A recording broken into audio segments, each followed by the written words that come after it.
महापुराण की कथा में, भगवान की पवित्र कथा के इस पंडाल में, इस प्रांगण में अगर आप और हम बैठे हुए हैं भगवान की विरल कथा को धारण करने के लिए, श्रवण करने के लिए, तो ये विचार कर कर बैठना कि शिव हमारे पिता भी हैं, शिव हमारे सखा भी हैं और शिव हमारे तारणहार भी हैं, जो हमें इस मृत्यु लोक से सकते हैं, मृत्यु लोक से पार उतार सकते हैं। शंभु शंभु शंभु शंभु शंभु शंभु शंभु।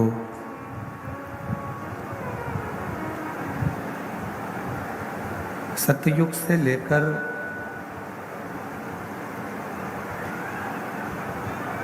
त्रेता तक, त्रेता से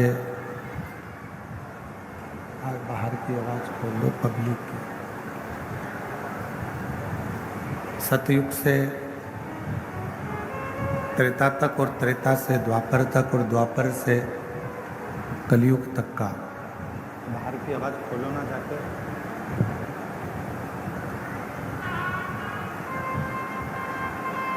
सतयुग, त्रेता युग, द्वापर और कलयुग, इन सभी युगों में यदि प्रेम के भाव को कोई प्रकट करने वाला है, प्रेम के भाव को यदि कोई दर्शाने वाला है, तो वो मेरा देवाधिदेव महादेव। कितना प्रेम भगवान शिव जी ने माता सती से किया,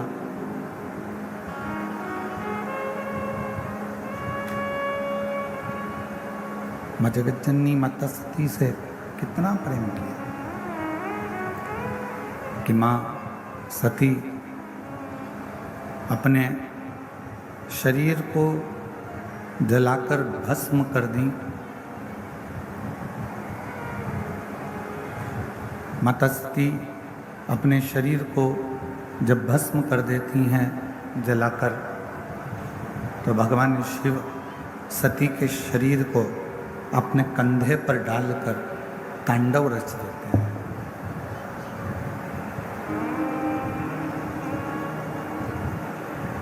अब प्रेम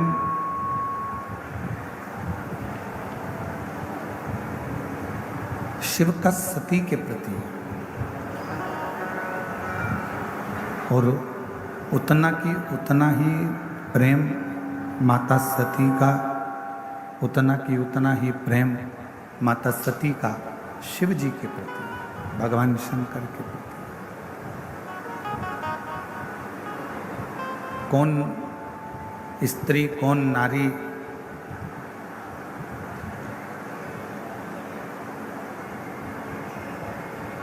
कौन सी स्त्री होगी जिसके आवाज खुलवाओ, ग्राउंड की आवाज नहीं खुली हुई है।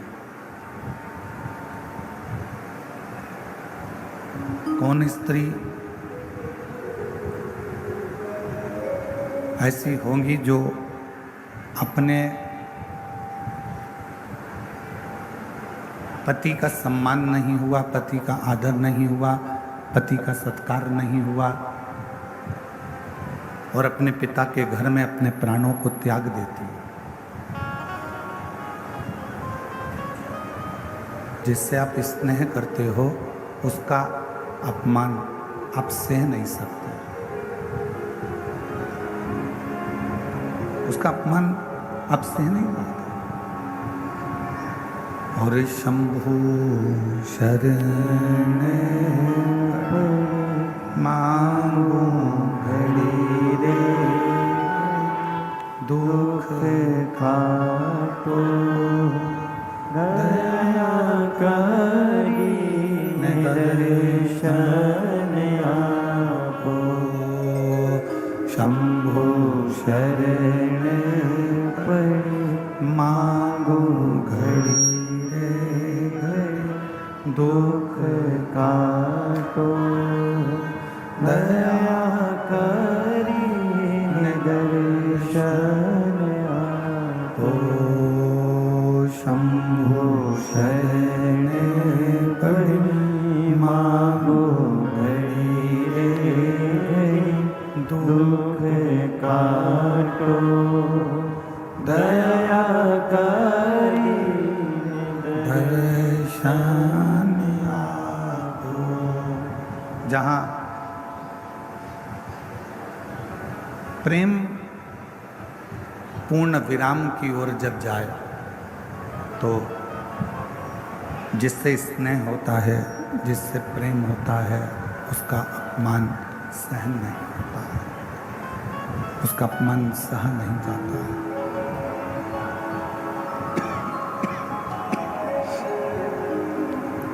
उस अपमान को हम सह नहीं सकते। कितना सुंदर एक प्रसंग है कि जबरदस्ती किसी को मंदिर नहीं ले जाया जा सकता। जबरदस्ती किसी को मंदिर नहीं ले जाया जा सकता। जबरदस्ती किसी को कथा के पंडाल में नहीं ले जाया जा सकता। बोलो सही है कि गलत है? आप किसी को बहुत प्रेशर दोगे कि नहीं तुमको मंदिर जाना ही पड़ेगा, मंदिर जाना ही पड़ेगा, मंदिर जाना ही पड़ेगा, ऐसा नहीं है कि वो मंदिर जाए।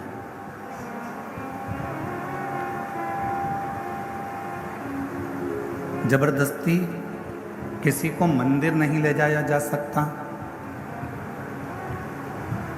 जबरदस्ती किसी को कथा के पंडाल तक नहीं ले जाया जा सकता। जबरदस्ती किसी को कथा नहीं सुनाया जा सकता। ये काम जबरदस्ती के नहीं है। और प्रेम, स्नेह, ये भी जबरदस्ती नहीं हो सकता। ना कथा के पंडाल में आप किसी को आप कितना भी प्रयास कर लो, आप अपने पति को कहा तुम्हें कथा में चलना ही पड़ेगा, चलना ही पड़ेगा, चलना ही पड़ेगा, आखिरी में मालूम पड़ा उस बात के पीछे विवाद हो गया। पति ने पत्नी से कहा कि तुम्हें कथा में चलना ही पड़ेगा, चलना ही पड़ेगा, उतने में विवाद खड़ा हो।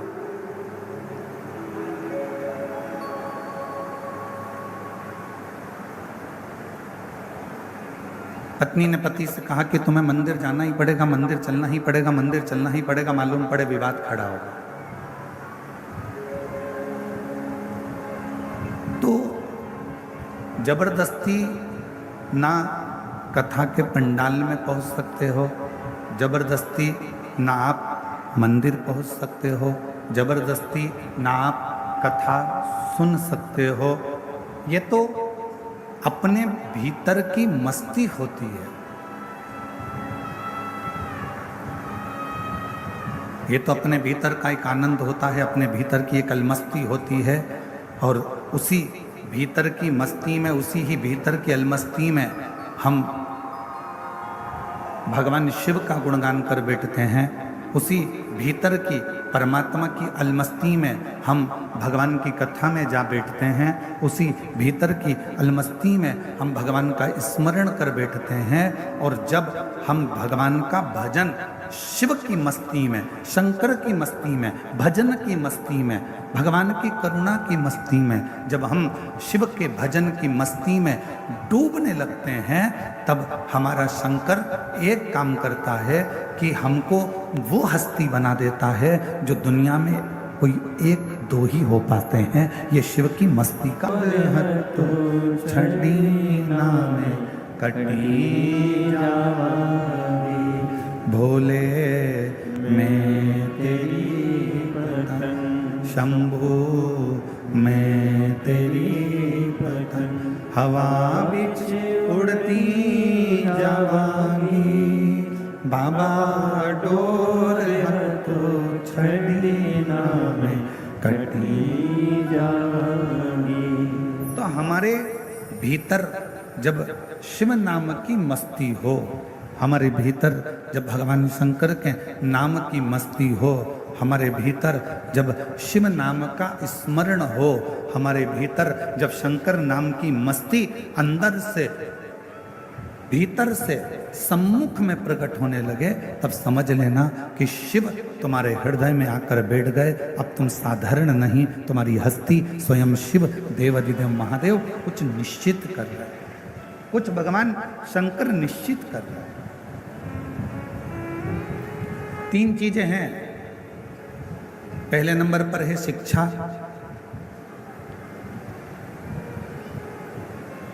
और वो शिक्षा जिसको हम अच्छे स्कूल में, अच्छे कॉलेज में, अच्छे गुरु के पास, अच्छे टीचर के पास पहुंचकर ग्रहण करते हैं।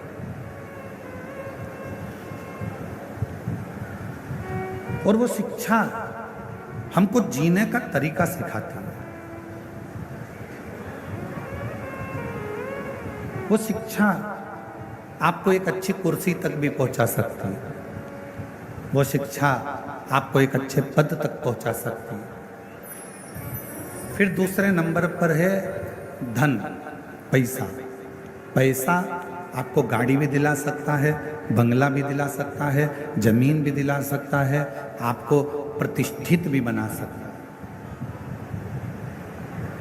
वैभवपति भी बना सकता है। और तीसरे नंबर पर है संस्कार। शिक्षा, धन और संस्कार। संस्कार यदि आपके जीवन में है, श्रेष्ठ संस्कार यदि आपकी जिंदगी में है, तो आपने जो शिक्षा ग्रहण करी है, आपके पास में जो धन आया है, संपदा आई है, जो शिक्षा आई है, आपके भीतर का संस्कार, आपको शिक्षा और धन के साथ में यदि संस्कार का मिश्रण हो जाता है, तो आप जगत के वो स्त्री, वो पुरुष बन जाते हो जो जीते जी तो पुजाते ही हो, मरने के बाद भी पुजाते हो। संस्कार का पुट उस शिक्षा में, संस्कार का पुट उस धन में हमको और आपको एक ऊर्जा प्रदान करता है, एक बल प्रदान करता है।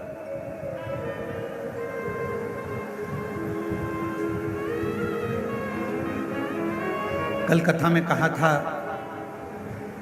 और हम फिर निवेदन करेंगे आपसे, आपकी जिंदगी में एक बात हमेशा उतार कर रखना। किसी को आप 1 रुपये दान नहीं कर सकते, बिल्कुल मत करो। किसी को आप अठन्नी नहीं दे सकते, बिल्कुल मत दो। इस व्यासपीठ से हम करें, और एक बार नहीं, हम पहले भी कह चुके। आप किसी को अठन्नी मत दीजिए, 1 रुपया मत दीजिए। आप एक काम करो, अपने घर को, बच्चों को अच्छी शिक्षा दीजिए, और घर के बच्चों को शिक्षा अच्छी दे रहे हो तो फिर उसके साथ एक काम करो, अपने परिवार में कोई पढ़ने का, कोई विद्या अध्ययन करना चाहता है और उसके पास में पढ़ने के लिए पैसा नहीं है, तो उसकी पढ़ाई की, उसकी शिक्षा का पैसा आप दीजिए। और अगर घर में भी अगर बच्चे अच्छे पढ़ रहे हैं और पैसा है, तो पड़ोस में देखो कि कोई शिक्षा अध्ययन करने वाला हो और उसके पास धन नहीं है, तो उसकी शिक्षा का खर्चा आप उठाइए। और वो भी है तो फिर अपनी कॉलोनी में, अपनी सोसाइटी में, अपने एरिया में देखिए कि कोई बच्चा पढ़ने में कमज़ोर है और उसको पढ़ना है, उसके पास धन नहीं है, तो उसके शिक्षा का पैसा आपको देना चाहिए। एक शिक्षा और एक चिकित्सा।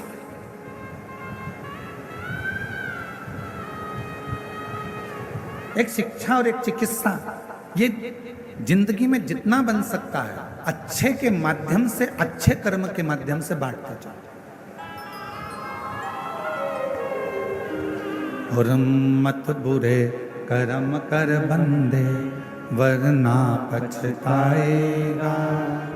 भगवान की आंखों से तू बच नहीं पाएगा, तू बच नहीं पाएगा। अरे ओ अज्ञानी मत कर नादानी, अरे ओ अज्ञानी मत कर नादानी। तेरे कर्म का फल भी तू ही पाएगा। जैसा किया तूने तेरे आगे आएगा। मत बुरे कर्म कर बंधे वरना पछताएगा। भगवान की आंखों से तू बच नहीं पाएगा, तू बच नहीं पाएगा। अरे ओ अज्ञानी मत कर नादानी, अरे ओ अज्ञानी मत कर नादानी। हमारे बीच में छत्तीसगढ़ शासन के माता पिता के जो संस्कार हैं वो बच्चों में झलकते हैं, और माननीय डीजीपी साहब के इस पंडाल में आना और शिव कथा में पहुंचना ये माता पिता के संस्कारों की ही परिभाषा है। एक बार जोरदार ताली बजाकर उनको स्वागत वंदन अभिनंदन।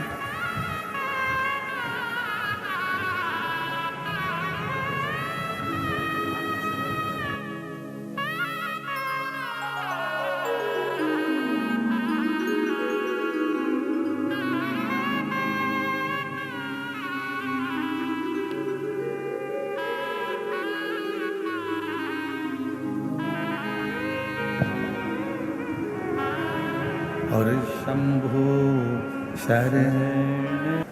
एक बात पूछें, जरा उत्तर दीजिएगा। जितनी मेरी जीजियां बैठी हैं, जितने मेरे जीजा बैठे हैं, सब उत्तर देना।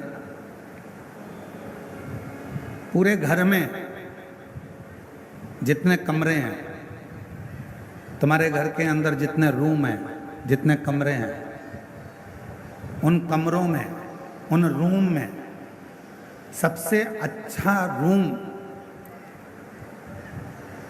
सबसे भरा हुआ रूम, जिस रूम में सबसे ज़्यादा आनंद आपको आता है रुकने में, बैठने में, बोलने में, वो रूम अगर होगा तो आपके घर की माँ का, आपके पिता का रूम होगा, जिसमें थोड़ी देर बैठोगे तो आनंद की अनुभूति होगी। अपने माता पिता का रूम, अपने माता पिता का कक्ष, अपने माता पिता का रूम। दिन भर की थकान हो, दिन भर की तकलीफ हो, थकान हो, कष्ट हो बहुत ज़्यादा, आप थोड़ी देर अपनी माता के कमरे में, अपने माँ के कक्ष में, थोड़ी देर अपने पिता के कक्ष में, जो घर के बुजुर्ग हैं उनके पास में 2 मिनट, 2 क्षण, 5-10 मिनट जाकर बैठ जाइए। और आप जब वहाँ पर जाकर बैठेंगे तो शिव महापुराण की कथा कहती है, आपको ऐसा लगेगा कि मेरे सिर पर किसी बुजुर्ग का हाथ है, मेरे सिर पर कोई बड़ा बैठा हुआ है और मैं इस कार्य को कर सकता।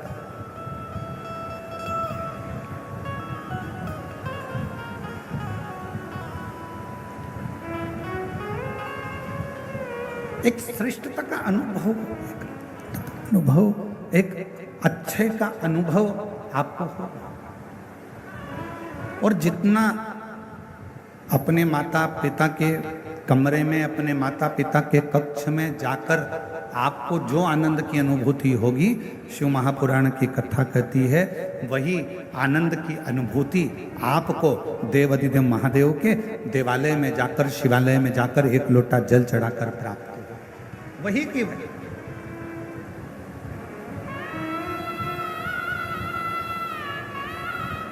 और शिव महापुराण की कथा कहती है, भगवान शंकर का चरित्र कहता है कि एक शिवजी ने माता सती से प्रेम किया, माता सती ने शंकर भगवान से प्रेम किया। दोनों के प्रेम में एक सबसे बड़ा अंतर यह है कि माँ सती जब भगवान देवाधिदेव महादेव से स्नेह करी और सती माता का स्वयंवर दक्ष प्रजापति ने रखा और शिव जी को निमंत्रण ना देकर भगवान शंकर का एक मूर्ति पाषाण की दरवाजे पर खड़ी कर दी। और जो दरवाजे पर पाषाण की मूर्ति खड़ी करी, माँ सती ने जैसे ही उस पाषाण की मूर्ति पर, भगवान शंकर की मूर्त पर जैसे ही माला पिनाई, माला पिनाते से ही भगवान शंकर उस पाषाण की मूर्ति से प्रकट हो जाते हैं, उस पाषाण की मूर्ति से सामने आ जाते हैं। अब प्रेम कितना प्रकट हो, प्रेम की कितनी परिभाषा हो, प्रेम की कितनी आनंदता हो, कितनी